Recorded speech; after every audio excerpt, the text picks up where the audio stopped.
One, do you have to wear the Highback on your boot everywhere, all day?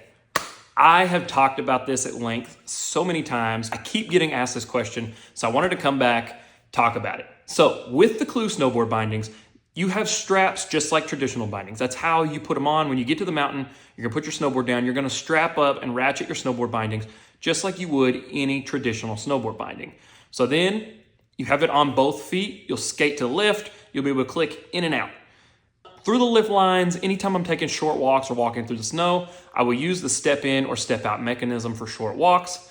And yes, the Highback will remain attached to your snowboard boot. However, you do not have to leave the Highback attached to your boot all day. You don't have to go to the bathroom with the Highback on. You don't have to go in the lodge with it on. You don't have to hike or walk with it on if you don't want to. If I'm taking a longer walk or if I know I'm walking off snow, I'll go on, unratchet the snowboard bindings just like a regular binding, just like you would with any traditional snowboard binding. I have to worry about tearing up the binding itself, and I can just leave it safely in my snowboard. So for short walks, I will leave the Highback attached to my boot. If I'm walking further or going off snow, typically I will unstrap it just to preserve the bottom of the Highback. And it's not like it's a process. Some people are like, oh yeah, well, how long does it take to take the Highback off your boot? It's literally just the one strap, it's your ankle strap. Coming out of them is just like a regular snowboard binding. So you've got the step-in bindings for speed as you're hot lapping it out, but you can just take them off like any regular snowboard binding. Is walking with the Highback uncomfortable on your snowboard boot? No, not really. Honestly, it just feels like you're walking in a stiffer snowboard boot. You can't tell too much of a difference. I grew up a skier, and to me, it resembles more walking in a ski boot. But I've walked plenty long distances in these. When we were in Austria, we did several times, and it's really not that bad. Again, it just makes it feel like you're walking in a stiffer boot, but I wouldn't say it's uncomfortable at all. And like when you're hiking in the snow and stuff, when it's a softer ground that you're stepping on, you honestly can't even tell the difference. Really, the only time you can feel it is if you are walking on concrete, because you do have that little tiny piece under there. But as a whole, it's not uncomfortable, and in snow, you don't notice it. If this red lever catches something, is your snowboard gonna fall off of, say, the chairlift? Or if you're going through the trees and a limb catches it, is your foot gonna come flying out? No. I've also talked about this at length. I've been running these myself for the last 3 years. I have never had this board come off of my feet when I didn't mean for it to. It's never unintentionally ejected. On this subject, before I kind of get into it, I do think it is important with any step-on binding system, you familiarize yourself with it at home before you take it to the mountain, because I think that's a lot of the problems when people do see snowboards falling off lifts from various step-in and step-on bindings. I think you need to fully learn how these things function at home before you take it to the mountain, because as long as you are securely clicked in and properly clicked in, your snowboard is never gonna leave your foot. There's this myth that if your foot is dangling in the air and something catches this red lever, your snowboard is going to fall off and plummet away down below. And that is not the case at all. The Clew Snowboard binding has a 2-stage locking system. So when you step in, you're going to get clicked below those 2 metal J-hooks. Now, it is designed with the safety feature in mind that if your weight is not on the heel and that red lever is pulled, no matter how hard you lift your foot, if your weight wasn't on the heel when you pulled that lever, it is not going to release the binding from the step-in mechanism. In order to get out, you have to have all your weight on your heel, fully pull up on the red lever, and then lift your foot up. If it's not done in that exact order, the safety feature will keep your binding locked in and your board is not going to come off. So something can't accidentally catch this lever and cause your board to fall off your foot. It's just not going to happen. You have to take it through the proper steps. Clew's thought this through. That is an awesome safety feature in this binding. Then I feel like I need to mention, because I made a video about this before and people are like, oh, well, this seems unsafe if your weight has to be on the heel to come out of the snowboard binding. What if you're stuck in a tree well or you're stuck upside down?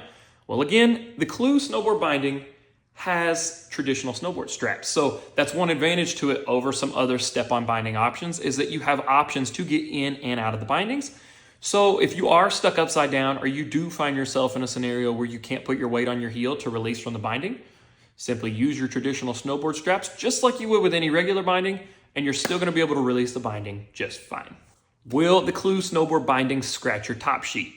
I heard a rumor when I first got my Clew Snowboard bindings that they would scratch your top sheet because of the base of the binding.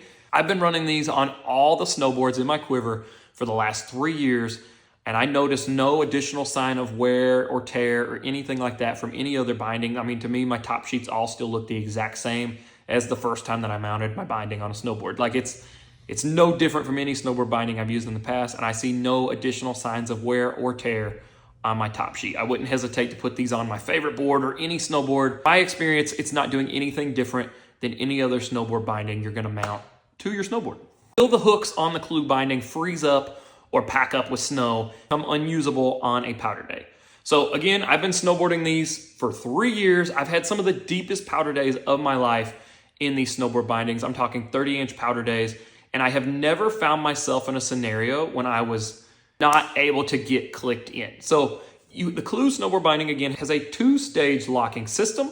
With that, even on the deepest of powder days, I have always been able to get that first click, and I've been able to ride just fine. The 2-stage system is to keep you locked in and secure, but you can ride, honestly, just fine with just the 1 click, and you're still not gonna come out of these bindings.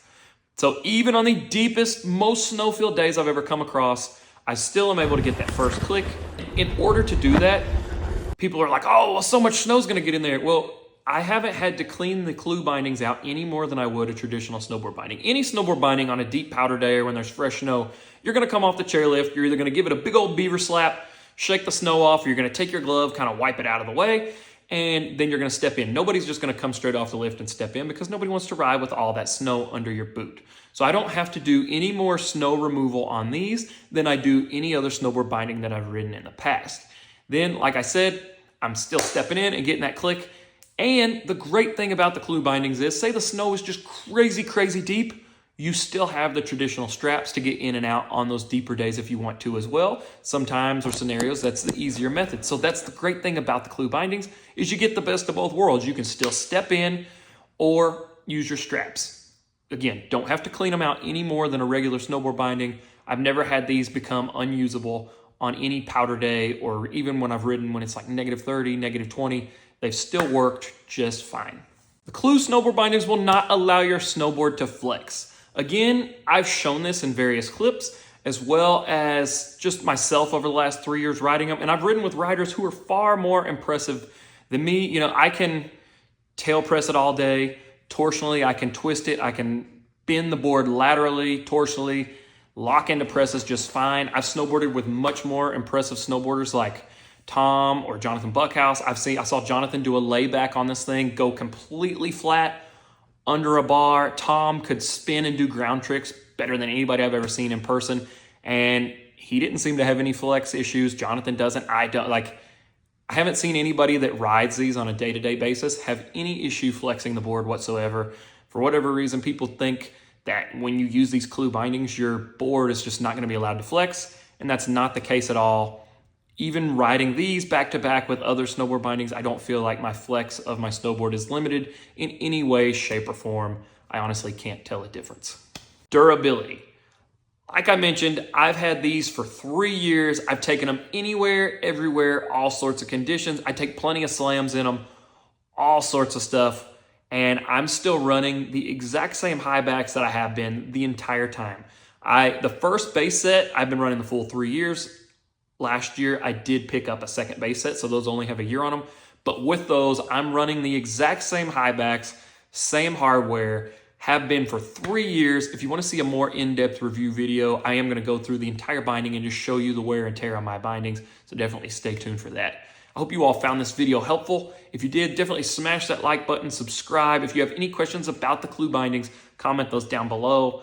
I love these snowboard bindings. I have no plans on changing. They've done everything I need them to and more, and I have no gripes about them. After 3 years, can't complain whatsoever. I've never had a bad day on these bindings, and I genuinely enjoy using them. I enjoy the experience I get out of them. Thank you guys for watching. Hope you're still getting some snow out there.